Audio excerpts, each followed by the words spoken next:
네, 국민 여러분 안녕하십니까? 진성준입니다. 저는 지난 총선 때 서울시 강서을구에 출마했다가 새누리당의 김성태 의원에게 패배했습니다. 저 같은 사람들이 모두가 당선되어서 제20대 국회의 민주당의 의석이 200석이 넘었더라면 우리 국민이 조금도 걱정하거나 우려하실 필요가 없었을 터인데 우선 저부터 떨어져 가지고 우리 국민 여러분께 정말 면목이 없습니다. 송구스럽습니다. 우리 더불어민주당의 국회의원들이 탄핵소추안을 가결시키기 위해서 무제한 토론을 벌인다는 소식을 듣고 그야말로 속죄하는 심정으로 이 탄핵 무제한 토론, 탄핵 버스터를 이어가야 되겠다 하는 그런 소명감으로 발언에 나서게 되었습니다. 이렇게 다들 주무시는 시간을 고른 것도 무슨 거창한 웅변을 해야 되겠다 하는 생각에서가 아니라 그저 작은 연결고리라도 만들어 드려야 되겠다 하는 생각으로 하게 되었습니다. 현역 의원으로 뛸 때도 적잖이 방송에도 나가고 또 지금도 이러저러하게 종편을 비롯한 방송에 출연을 합니다만 여전히 카메라를 정면으로 응시하기가 어렵습니다. 연설이라고 하는 거 잘 아시는 것처럼 청중과의 교감이 참 중요한데 카메라를 앞에 두고 일방적으로 이렇게 발언을 하자니까 굉장히 부담스럽네요. 저는 오늘 이 시간을 통해서 주말마다 광화문에 나가서 우리 시민들과 함께 촛불을 들면서 느꼈던 점과 또 평소에 제가 가지고 있었던 생각들을 우리 국민 여러분께 조금 말씀드려보고 싶습니다. 광화문 광장에 나가서 수백만의 시민들이 촛불을 함께 켜고 박근혜 퇴진을 요구하는 목소리를 내면서 이것은 혁명이다. 자발적인 국민들의 명예로운 혁명이 지금 진행되고 있다. 이런 생각을 가졌습니다. 뭐니 해도 규모가 너무나 압도적이어서 혁명적이라고 하지 않을 수 없습니다. 우리나라 역사상 최대의 시민들이 광장에, 거리에 뛰어나왔습니다. 지난 12월 3일이죠. 제6차 촛불 집회에는 전국적으로 무려 230만에 달하는 국민들이 촛불을 함께 들었고 서울에만 170만에서 180만의 시민들이 광화문 일대에 집결했습니다. 저도 이 과정에서 알았습니다마는 3.5%의 법칙이라고 하는 게 있다고 합니다. 미국의 에리카 체노웨스라고 하는 정치학 교수가 1900년대부터 2006년까지 발생한 모든 형태의 전 세계 반정부 시위를 분석하고 통계를 했더니 그 나라 인구의 3.5%가 적극적으로 또 지속적으로 항거를 하면 정권이 무너졌다고 합니다. 그렇게 보면 우리 촛불 집회는 이미 우리 국민 5천만의 3.5%인 180만을 이미 넘어서서 230만이 함께 했기 때문에 반드시 정권이 무너질 것이다. 반드시 혁명이 성공할 것이다. 하는 생각을 갖게 됩니다. 그 혁명의 첫 출발이 바로 내일 있을 국회에서의 대통령 탄핵소추안에 대한 가결이라고 생각합니다. 저는 이 혁명의 승리와 성공을 믿어 의심치 않습니다.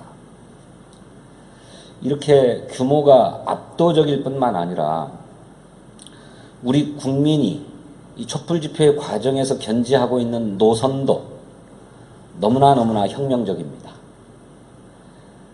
아시는 것처럼 대통령 퇴진이라고 하는 것은 우리나라 국가 최고 권력을 물러가라 라고 하는 요구 아닙니까? 무슨 규탄한다, 각성하라 뭐 이런 정도의 구호가 아니라 물러가라 라고 하는 구호이고, 이 물러가라 라고 하는 구호를 실제로 쟁취하겠다, 실현하겠다 라고 하는 의지를 보이고 있습니다. 매우 높은 수준의 혁명적인 요구인데 이 혁명적인 노선을 비폭력 평화주의의 노선으로 견지하고 있다고 하는 것입니다. 그래서 누구나 다 광화문 광장에 나와보시면 아시지만 축제와도 같은 자유와 발랄함이 넘쳐난다는 것 아닙니까? 그러니까 가장 어떻게 보면 급진적이고 과격한 구호를 모두가 내걸고 있음에도 불구하고 그것 때문에 집회가 위축된다거나 시민들이 극소수로 고립된다거나 하지 않고 더 많은 국민들이 참여하고 있는, 그래서 비폭력 평화 노선을 견지하면서도 가장 높은 수준의 정치적 목표를 제시하고 있다라고 하는 점에서 혁명적이다, 이렇게 저는 생각합니다. 그리고 많은 분들께서 집단지성이 작동하고 있다 이런 말씀하고 계시지만 촛불 집회의 전략과 전술이 너무나 치밀하고 정확합니다. 이 박근혜 씨가 때마다 내놓는 담화에 숨어 있는 어떤 의도와 계략을 정확하게 파악하고 그것을 무력화시키기 위해서 더 큰 위력으로 대응하고 있습니다. 단적인 예가 제 3차 담화 직후였죠. 박근혜 대통령이 저는 모든 것을 내려놓았다. 국회가 결정해주면 그 결정에 따라서 진퇴를 결정하겠다. 이런 취지의 3차 담화를 발표했는데 이 담화가 발표되자 뭐니 해도 대통령을 탄핵해야 된다고 길길이 뛰었던 비박계가 동요를 했습니다. 아니 대통령이 국회에서 합의해주면 물러나겠다고 하는데 그냥 그렇게 따라주면 되는 거 아니야? 호태여 탄핵할 필요가 없지 않는가? 라고 동요를 하기 시작했습니다.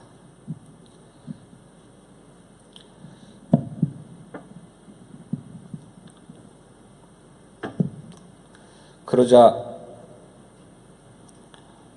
국민의당도 12월 2일 탄핵안을 발의해야 된다라고 하는 우리 민주당과 정의당의 요구를 반대하고 나서면서 협상해봐야 되는 것 아니냐. 또 비박계가 저렇게 탄핵에 동참하지 않으면 탄핵을 가결시킬 수가 없으니 늦춰야 된다. 이렇게 동요했습니다. 그러자 그 주 주말에 있었던 12월 3일 6차 촛불 집회에 사상 최대 규모의 우리 국민들이 떨쳐나섬으로써 단번에 그런 동요를 제압해버렸죠. 정말 그 시점이야말로 이런 정치권 일부의 동요를 완전히 차단하는 국민의 위력과 의지가 필요했을 때인데 전국적으로 총동원하는 집회를 하는 게 아니었고 동시다발적으로 집회를 하자라고 하는 계획에도 불구하고 서울 광화문에 최대의 국민이 함께 했습니다. 그 때문에 전선에서의 동요가 싹 사라지고 12월 9일 무조건 탄핵하겠다라고 하는 정치권의 결의, 야3당의 결의가 있었고 마찬가지로 비박계도 탄핵에 동참하겠다라고 하는 입장으로 선회했습니다. 지도부가 있는 것도 아닌데 또 무슨 잘 짜여진 어떤 조직 체계가 갖추어져 있어서 무슨 거미줄 같은 그물망 같은 어떤 연락선이 있는 것도 아닌데 우리 국민은 정말로 이심전심으로 이런 정세의 아주 미묘한 변화 또 이 전선의 아주 미세한 동요 이런 것을 정확하게 감지하고 그것을 일거에 제압해버리는 그런 어떤 슬기로움을 발휘하고 있습니다. 이렇게 규모와 노선 그리고 전략 전술 이 삼박자가 다 갖춰져 있으니 이 혁명은 성공할 수밖에 없다. 승리할 것이다. 저는 이렇게 확신합니다. 그야말로 이 시대의 정신을 실현하려는 국민의 집단적 의지가 작동하기 시작했다. 저는 그렇게 생각합니다. 우리 스텝이 보여주시는데 의원님 보려고 3시까지 기다렸어요. 목소리는 여전히 좋으십니다. 뭐 이런 댓글이 떠올랐다고 알려주시네요. 감사합니다. 주무셔도 되는데.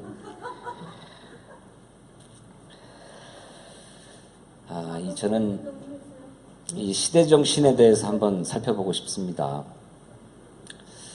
여러분, 군사 독재 시대에 우리의 시대 정신은 무엇이었을까요? 반독재 민주화가 군사 독재 시절에 우리의 시대 정신 아니었겠습니까?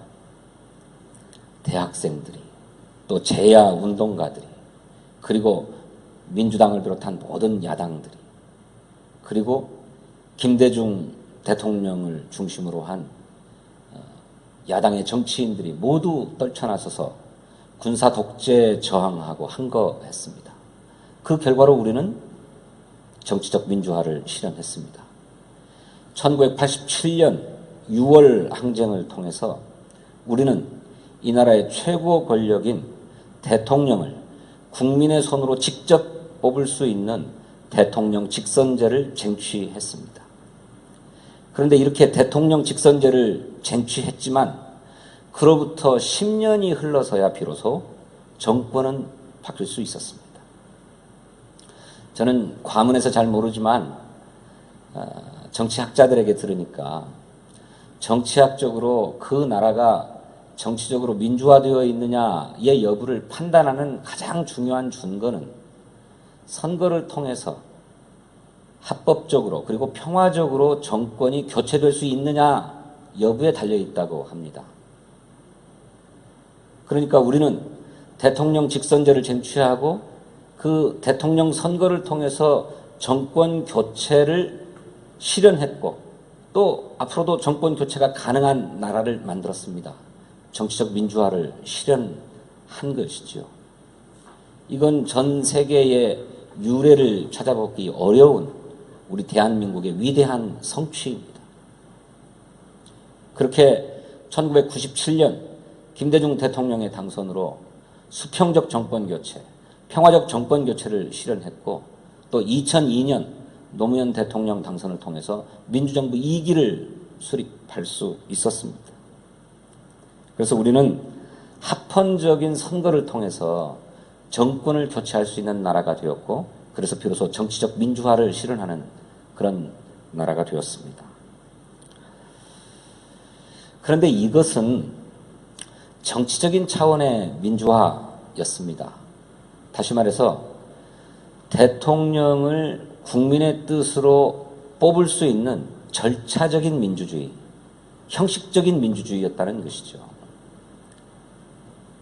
이런 정치적인 민주화를 실현한 조건에서는 이제 사회경제적인 차원의 민주주의로 진전해 나가는 것이 우리 시대의 과제였다고 할 것입니다.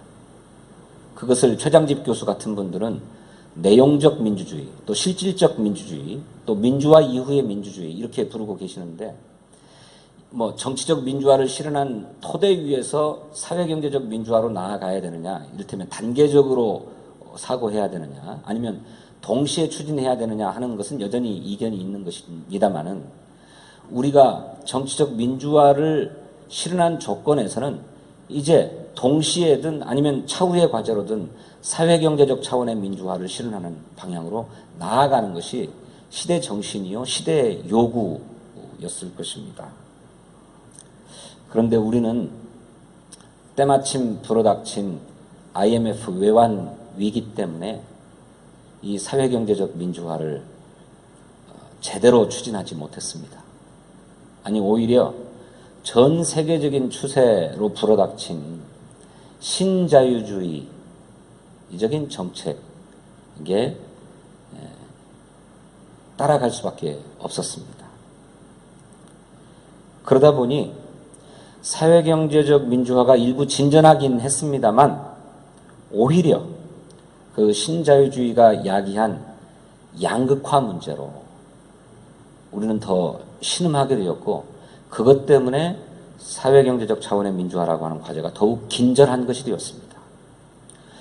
사회경제적 민주화가 무엇입니까? 아까 말씀드린 정치적 민주화가 정치 권력을 우리 국민에게 돌려주는 것이라고 한다면, 다시 말해서 우리나라 최고 권력을 국민의 손으로 직접 뽑을 수 있는 권한을 국민에게 돌려주는 것이 정치적 민주화라고 한다면, 사회경제적 민주화는 경제 권력을 국민에게 돌려주는 것이다. 저는 그렇게 생각합니다. 이게 무슨 말인가? 결과적으로는 경제적인 불평등을 해소하고 사회적인 차별을 철폐하는 것이 사회경제적 민주화다. 그러니까 다시 말해서 국민의 사회경제적 기본권을 확립하고 이것을 철저하게 보장함으로써 모든 경제 주체들이, 또 모든 사회 주체들이 평등하게 자기 권리를 행사할 수 있도록 보장해내는 것, 그것이 저는 사회경제적 민주화라고 생각합니다. 이러한 과제를 우리는 시대적인 요구로 갖게 되었다고 하는 것입니다. 이것을 정치적으로 선언한 것은 2010년 지방선거였다고 저는 생각합니다. 여러분 생각나십니까? 2010년 지방선거, 당시 이명박 정부의 실정을 심판하자라고 하는 국내 심판 정서가 매우 높았지만, 또 한편으로는 초등학교 무상급식이라고 하는 정책 공약에 우리 국민이 뜨겁게 지지를 보내주었습니다. 그래서 거의 전국적으로 초등학교 무상급식이 실시되었고, 이것에 저항하고 거부하려고 했던 오세훈 서울시장은 결국 시장직에서 물러나야만 했습니다. 그런데 왜 이 초등학교 무상급식이라고 하는 것이 그렇게 큰 정치적 위력을 발휘할 수 있었던 것인가? 저는 그 이유에 착목해야 된다고 생각합니다. 사실 초등학교 무상급식이 한 달에 한 5만 원, 한 6만 원 정도의 급식비를 내면 학교에서 다 급식을 해주는 체제예요. 그러니 한 달에 한 5만 원, 6만 원의 혜택 때문에 우리 국민이 이 초등학교 무상급식에 이렇게 뜨거운 지지를 보내줬던가? 저는 그렇지 않다고 생각합니다. 여기에는 어마어마한 정치적 함의가 담겨 있는 것이라고 생각합니다. 그게 뭐냐? 이제 국민은 국가를 위해서 늘 희생해야 한다는 어떤 권위주의적인 사고에서 벗어나서 이제 국가가 국민의 삶을 실질적으로 보살펴야 하고 그럴 의무가 있고, 우리 국민은 그것을 권리로 누려야겠다라고 하는 선언이었다고 저는 생각합니다. 그래서 이 초등학교 무상급식이라고 하는데 뜨거운 지지를 보내줬던 거고, 이 무상급식을 되돌리려고 하는 정치인들에 대해서 우리 국민이 단호하게 심판을 한 것이었다. 이제 그 방향으로 가야만 하는 거다 라고 하는 것을 2010년 지방선거가 보여주었다. 저는 그렇게 생각해요. 그게 2010년 6월의 일이었는데, 그해 10월 달에, 2010년 10월 달에 민주당의 전당대회가 열리는데, 민주당은 그 전당대회에서 보편적 복지를 당헌에 채택합니다. 다시 말해서 초등학교 무상급식이라고 하는 정책 이슈에 뜨겁게 호응을 보내줬던 국민의 정치적 요구의 본질이 무엇인가를 우리 민주당이 감지하고 그것을 보편적 복지라고 하는 개념으로 당헌에 담았다고 하는 것입니다. 그리고 2011년 12월 달에 있었던 전당대회, 이건 민주통합당 창당대회였습니다. 이때에는 보편적 복지와 함께 경제적 민주화, 경제민주화를 당의 강령으로 채택했습니다. 그래서 우리 당의 강령이 아주 긴 전문과 13개 부문의 기본 정책으로 만들어져 있습니다만 그것을 다 간추리자면 3개의 중대 정치 강령으로 집약될 수 있다고 생각하는데, 하나는 경제민주화, 또 하나는 보편적 복지, 또 하나는 한반도 평화 통일이라고 저는 생각합니다. 이것은 우리 민주당이 우리 당의 가치 지향으로 선포한 것입니다. 그래서 우리는 이 시대 정신인 사회경제적 민주화, 다시 말해서 경제민주화와 보편적 복지라고 하는 2개의 칼을 들고 2012년 총선과 2012년 대선에서 승부를 보려고 했습니다.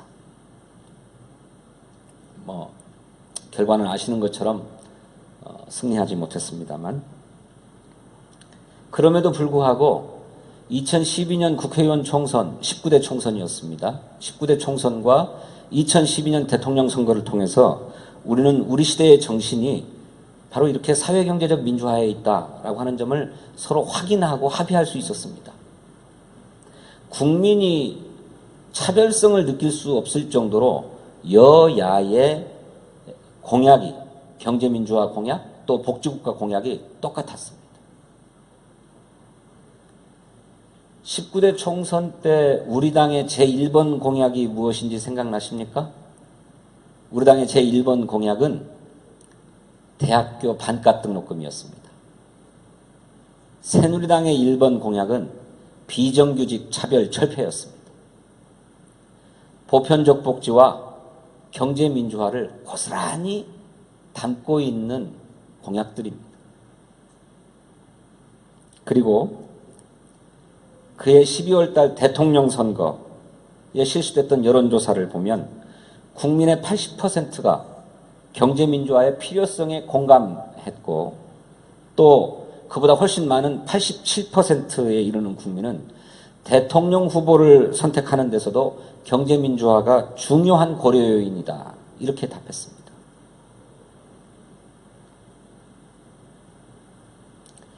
그런데 이렇게 시대 정신으로 합의되어서, 그래서 누구나 다 이제 우리나라가 사회경제적 민주화의 길로 나아갈 것이다, 이렇게 기대하고 있었는데, 그렇게 해서 출범한 박근혜 대통령은 이런 시대 정신을 너무나도 쉽게 파기하고 번복해버렸습니다. 여러분 잘 아시는 것처럼 박근혜 대통령은 지난 대통령 선거에서 우리나라 65세 이상 모든 노인들에게 월 20만 원의 기초노령연금을 드리겠다고 공약했습니다. 그 재원을 어디서 마련하려고 하는가라고 물으니까 그래서 내가 대통령 되려고 한다, 이렇게 답했습니다. 전 국민이 지켜보는 텔레비전 토론에서 박근혜 후보가 그렇게 얘기하지 않았습니까? 그래서 이제 보편적 복지의 시대가 열리겠구나 라고 생각하고 모두가 다 박근혜 후보에게 표를 주었습니다. 그런데 박근혜 대통령은 대통령에 당선된 후에 이른바 재정을 핑계로 그 공약을 번복했지요. 그리고 무슨 경제민주화는 순식간에 사라져버리고 그야말로 아버지 시대, 그의 아버지 시대에 횡행했던 낡은 개발 독재의 논리, 또 성장주의 신화에 사로잡혀서 재벌 중심의 특권 경제를 고집했습니다. 그 결과가 이번 박근혜 최순실 게이트로 다 드러나고 있지 않습니까? 심지어는 재벌들과 밀통해서 뇌물을 받고 특혜를 제공하는 짓을 저지른 것 아닙니까? 그 결과 경제는 불황의 늪에 빠지고 서민 경제와 민생은 파탄이 나버렸습니다.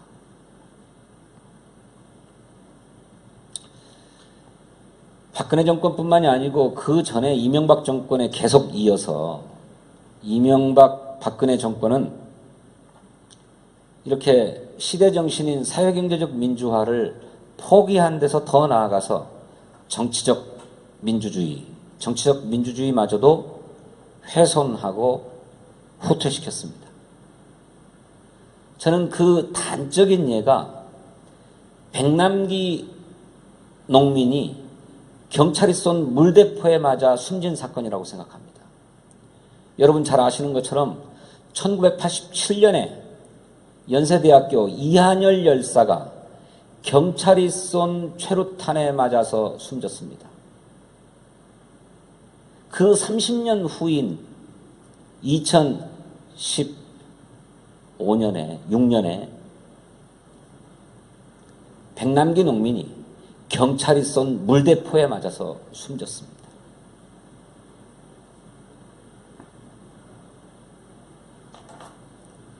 이것이야말로 박근혜 정권의 정치적 민주주의의 후퇴를 아주 상징적으로 보여주는 것이라고 생각합니다.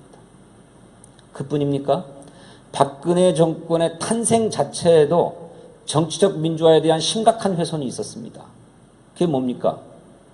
국가정보원의 댓글 사건, 국군 사이버사령부의 댓글 사건이 그것입니다. 여러분, 우리는 국민이 너나 할 것 없이 한 사람당 한 표를 행사해서 대통령을 뽑았는데 비밀 정보기관과 비밀 군 부대가 동원되어서 국민의 여론을 조작하려고 했고 그 결과 국민의 주권을 훼손시키지 않았습니까? 부정선거를 저지르지 않았습니까? 민주주의의 최소한의 작동 원리는 공정한 선거인데 이 공정한 선거를 파괴해버리지 않았습니까? 더구나 거기에 비밀 정보기관이 동원되고 군대가 동원된 것은 이건 사이버상의 쿠데타라고 하지 않을 수 없는 경악할 사건이라고 생각합니다.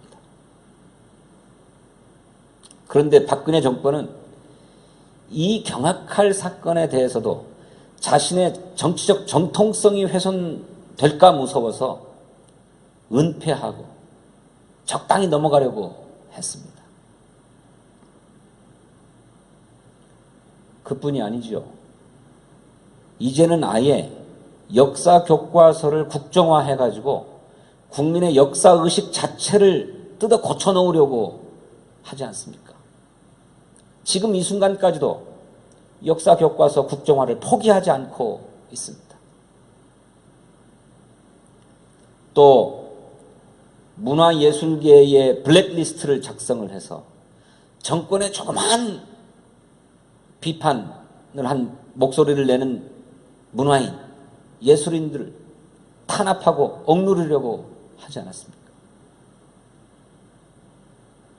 무슨 공영방송을 비롯한 방송과 언론들이 다 장악당한 것은 말할 것도 없고 이렇게 자유롭고 창의적인 정신으로 문화예술 활동을 하는 사람들에게까지 입을 틀어 막으려고 했습니다. 그리고는 마침내 테러 방지법도 만들었지요.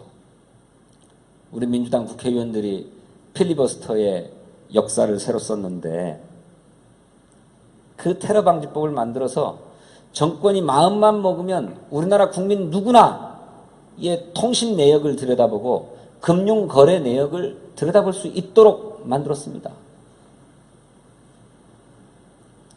이것이야말로 정치적 민주주의의 훼손, 이자 후퇴가 아닐 수 없습니다.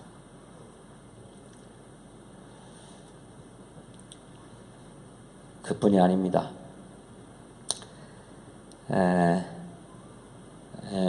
물 좀 먹어라 라고 하는 댓글도 올라오신다 그러고, 또 의원님 잘생겼다는 한 건이고 6개입니까? 예. 저는 X표가 쳐져 있길래 못생겼다가 6건이고 잘생겼다는 한 건인 줄 알았습니다. 고맙습니다.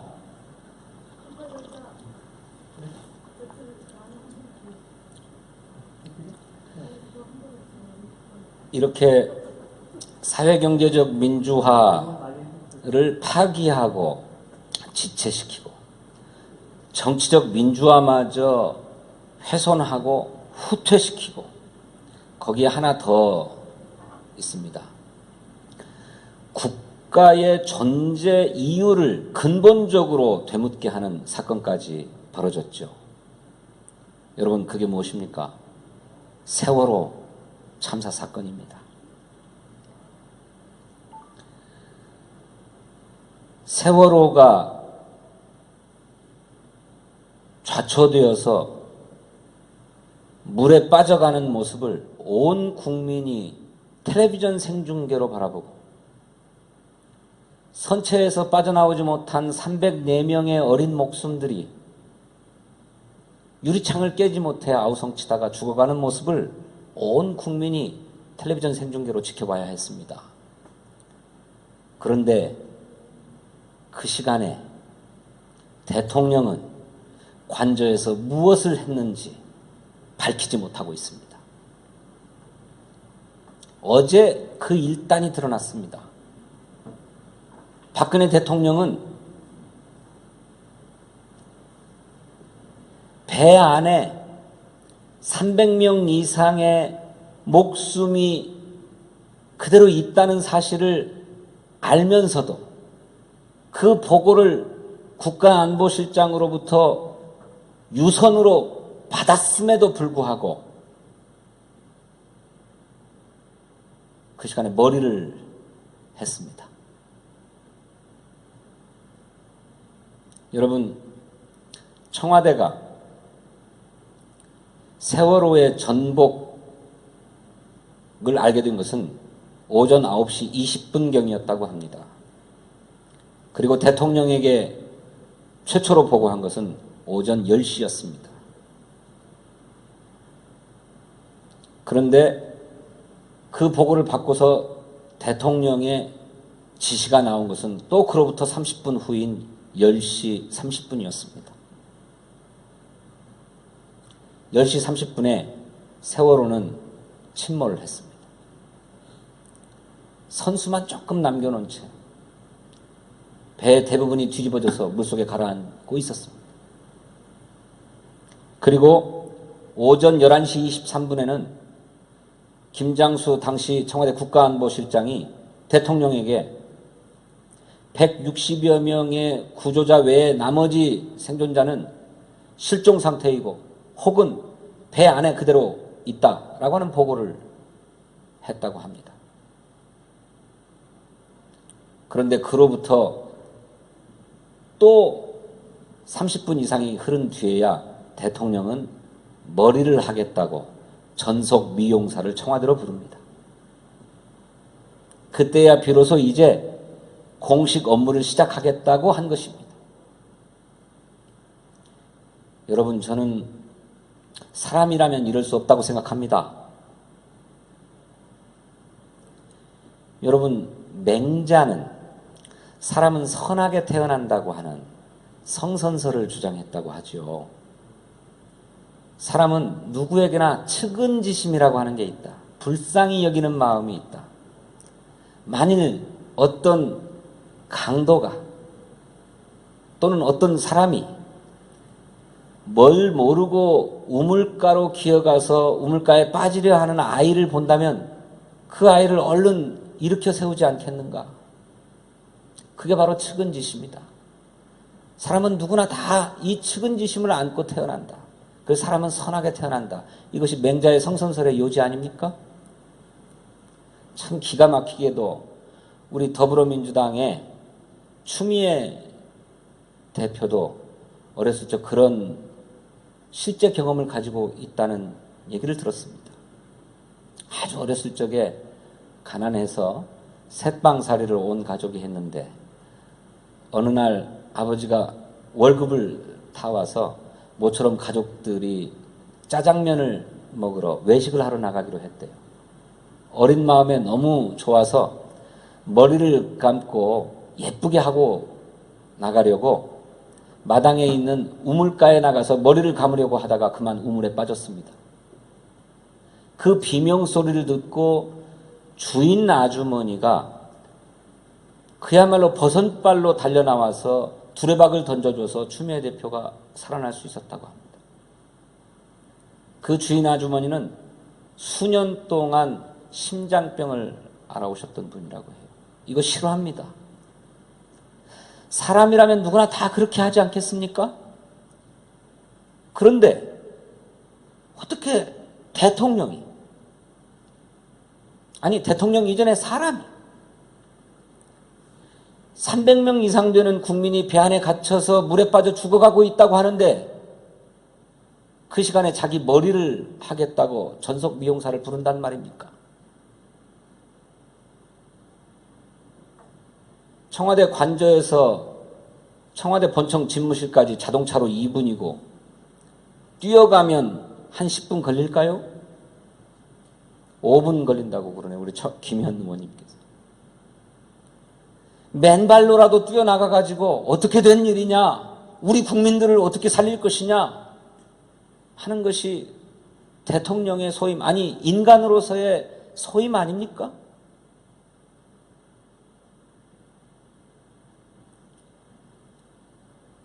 여러분, 국가의 최후의 그리고 최소한의 책무가 무엇입니까?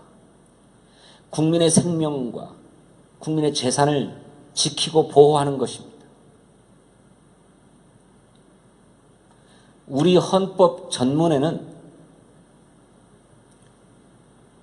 우리와 우리 후손들의 안전의 영속성,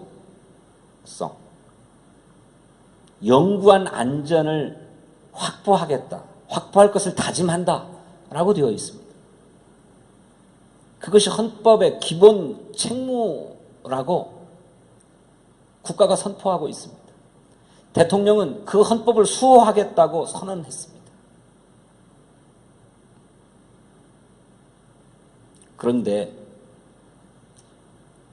세월호가 물에 빠져가서 국민이 죽어가고 있는 그 크리티컬 타임, 골든 타임에 대통령은 관저에서 무엇을 했는지 모르고,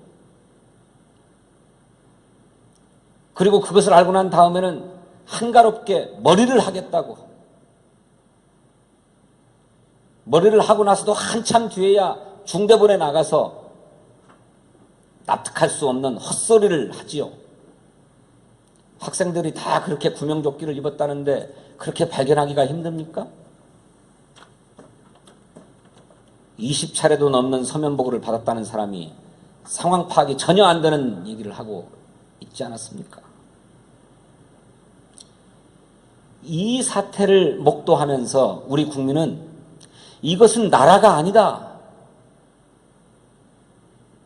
저것은 대통령이 아니다, 이런 나라에 우리가 어떻게 살아야 하는가?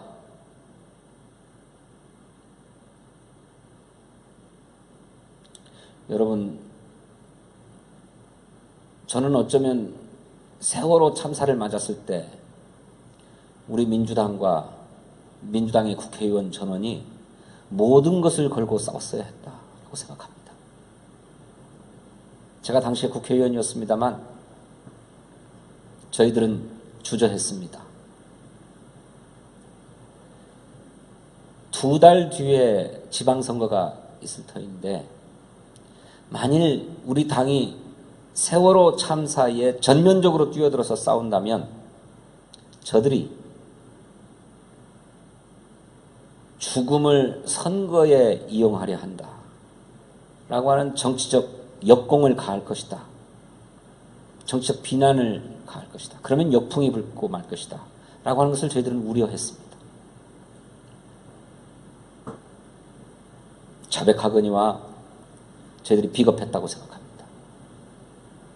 국민이 국가가 지켜야 될 최소한의 책무를 지키지 않는 상황에서, 그래서 국민이 그 국가에 대해서 이게 나라냐라고 묻고 있는 사태 앞에서 우리는 정치적 역공이 두려워서 주저했습니다. 저는 그 비겁함이 이번 박근혜 탄핵을 계기로 해서 씻은 듯이 날아가 버렸으면 좋겠습니다.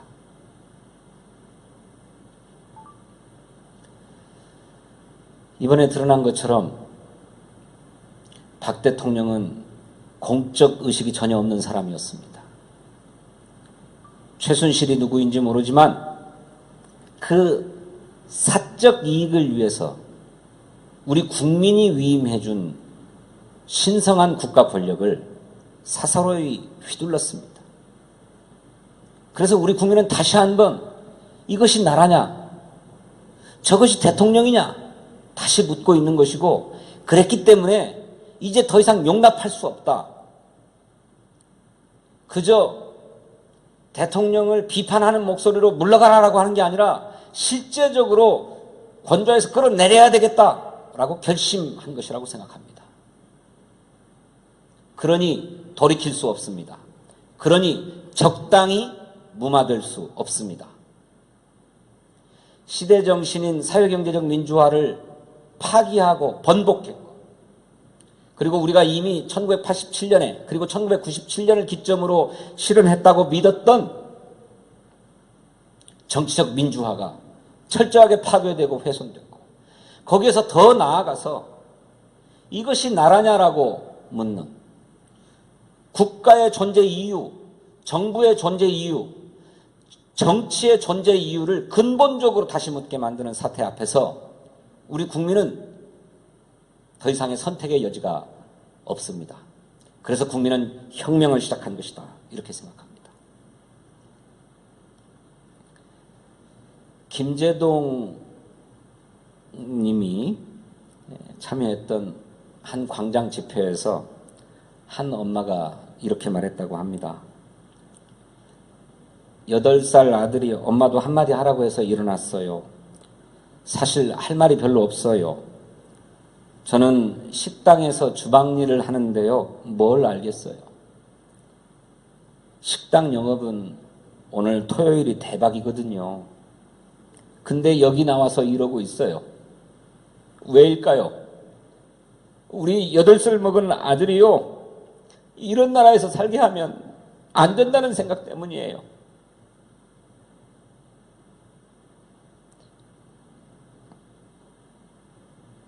여러분, 우리 아이들이 이런 나라에서 살게 하면 안 된다는 생각 때문에 엄마들이 거리로 나오고 광장으로 나와서 촛불을 들고 있기 때문에 이 촛불혁명은 결코 실패할 수 없다. 반드시 승리하고 말 것이다. 저는 그렇게 생각합니다. 그래서 섣부른 예단일지 모르겠습니다만 대통령 탄핵 소추안은 국회에서 가결될 것입니다. 여야를 막론하고 민심을 거역해서 살아날 정치인은 없기 때문입니다. 그리고 헌법재판소의 탄핵 심판도 저는 용인될 거다, 인용될 것이라고 생각합니다. 헌법재판소도 민심을 거스를 수는 없습니다. 그렇지만 대통령 탄핵은 이제 시작일 뿐입니다. 지체된 정치를 복원하고 파탄난 국가를 다시 일으켜 세워야 합니다. 우리는 대통령 탄핵 가결 이후의 정치, 그리고 그 뒤에 이어질 대통령 선거를 통해서 무엇보다도 우리 국민에게 국가와 정치의 존재 이유를 다시 확인시켜드려야 합니다. 국민은 세월호 참사와 최악의 국정농단 사태를 겪으면서 국가의 존재 이유를 묻고 있습니다. 여기에 답해야 됩니다. 국민의 생명을 헌신착처럼 여기고 국민이 위임한 권력을 사사로이 함부로 휘두른 정권에 치를 떨고 있기 때문입니다. 이를 위해서는 무엇보다도 대통령의 사라진 7시간을 비롯해서 세월호의 진실을 온전히 규명해야 합니다. 그리고 박근혜 최순실 게이트의 진상을 철저히 규명하고 처벌해야 합니다. 필요하면 세월호 특별법을 다시 만들어야 하고 특검이 최선을 다해서 수사를 하겠지만 물리적으로 시간이 부족해서 박근혜 최순실 게이트의 진상을 다 밝히지 못한다고 하면 또 다른 특별법을 만들어서라도 저는 철저하게 규명하고 청산할 것을 청산해야 된다고 생각합니다. 그것이 우리 국민에게 국가의 존재 이유, 정치의 존재 이유를 확인하는 첫걸음이 될 것이다. 그렇게 생각합니다. 두 번째로는 박근혜 정권이 파괴하고 훼손한 정치적 민주주의를 복구하고 복원해야 합니다. 무엇보다도 국가정보원과 국군사이버사령부의 국민을 상대로 한 심리전에 대해서 철저하게 단죄하고 그 두 기관을 개혁해야 합니다. 우리는 국가정보원을 제대로 개혁하지 못했습니다. 우리는 국군사이버사령부를 제대로 개혁하지 못했습니다. 두 번 다시는 국민의 주권을 훼손하고 민주주의의 최소한의 작동 원리인 공정한 선거를 훼손시키는 일을 저지르지 못하도록 근본적으로 개혁해내야 합니다. 또 언론과 국민의 입에 재갈을 물리려 한 사태에 대해서도 그 진상을 철저하게 규명해서 책임을 물어야 합니다. 문화계 블랙리스트 작성 책임자 반드시 감옥에 보내야 합니다. 그리고 역사 교과서 국정화를 추진했던 세력 또 발본색원해내야 합니다. 국정교과서가 사용되지 못하도록 즉각 폐기하도록 해야 함은 물론 이렇게 국민의 역사의식마저 근본적으로 왜곡시키려고 했던 세력들을 발본색원해야 합니다. 그리고 이 권력이 함부로 사사롭게 휘둘리지 않도록 사용되지 않도록 권력 감시 체계를 정비해야겠습니다. 우병우 민정수석이 문제가 되고 있는 것은 그가 그런 사실들을 잘 알고 있었을 것임에도 불구하고 그걸 눈감아 줬거나 아니면 적극적으로 가담했다라고 하는 혐의 때문 아닙니까? 권력에 대한 감시체계, 사법기관을 이대로 두어서는 대한민국의 권력이 정상적으로 작동할 수 있다는 보장이 없습니다. 언제고 국민의 눈을 가리는 자들이 나타나서 선거에서 승리해서 권력을 사사로이 휘두를 수 있을 수 있기 때문입니다. 그리고 입법부와 사법부의 독립성과 권한을 획기적으로 강화해서 실질적인 삼권 분립 체계를 정립해야 한다고 생각합니다. 많은 과제들이 제출되어 있습니다. 그리고 읽어야 되지는 않을 것입니다. 하지만 탄핵 이후의 정치 일정과 대통령 선거 과정에서 이런 점들을 확인하고 하나하나 실현하고 쟁취해 가야 될 것입니다. 그리고 끝으로 박근혜 정권에 의해서 지체되어 버린 사회경제적 민주화의 문을 이제 열어젖혀야 합니다. 우선 권력과 재물이 서로 결탁해서 뇌물을 주고받고 특혜를 주고받는 이 정경유착의 범죄를 철저하게 청산해야 하겠습니다. 그 첫걸음은 전경련 해체로부터 출발한다고 생각합니다. 여러분, 전경련이 이번에 최순실의 미르재단과 K스포츠 재단의 기부금을 모으는 데 앞장선 것만으로도 뇌물 공여에 앞장선 것 아닙니까? 철저하게 수사해서 단죄해야 합니다. 그뿐이 아니지요. 전경련이 앞장서서 어버이연합 등 수구 세력들에게 돈을 지원하지 않았습니까? 검찰의 수사가 8개월 전에 착수됐는데 아직까지 그 경과를 모릅니다. 반드시 수사해서 그 뿌리를 뽑아야 하고 그 결과로 전경련을 해체시켜야 된다고 생각합니다. 그러고 나서 구체적으로 재벌개혁 프로세스를 진행시켜야 된다 생각합니다. 그래서 모든 경제 주체들이 정말로 공평한 기회와 권리 속에서 동반해서 성장할 수 있는 그런 민주적인 시장경제 구조를 확립하는 것이 우리 정치권의 과제요, 민주당의 과제다. 저는 그렇게 생각합니다.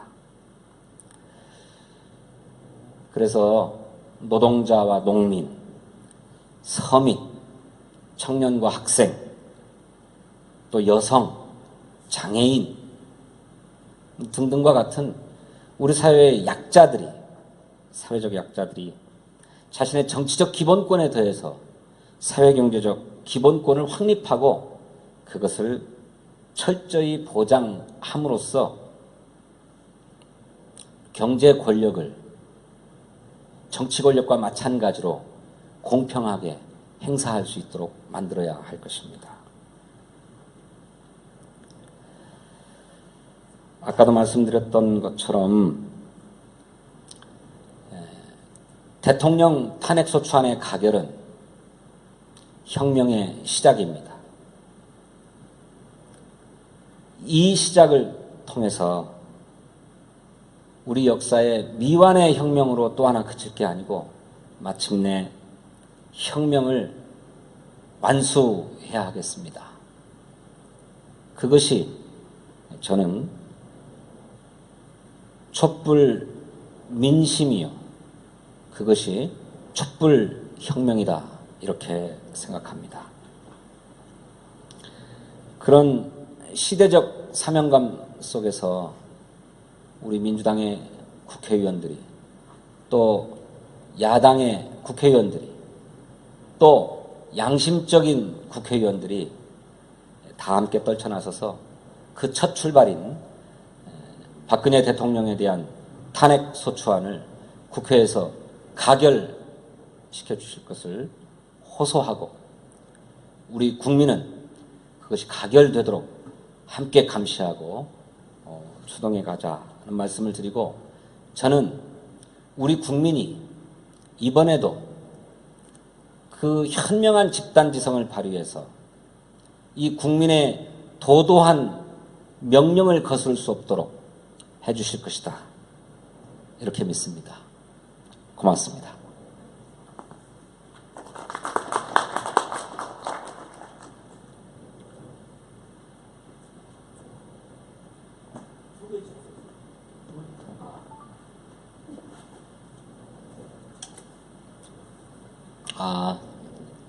아직도 새벽인데 제가 5분 먼저 끝냈군요. 죄송합니다. 5분 더 했어야 되는데. 저를 이어서는 우리 더불어민주당의 안호영 의원님께서 수고해 주시겠습니다. 안호영 의원님께서는 제가 미처 채우지 못한 5분도 더 채워서 1시간 5분 발언해 주십시오. 네, 고맙습니다.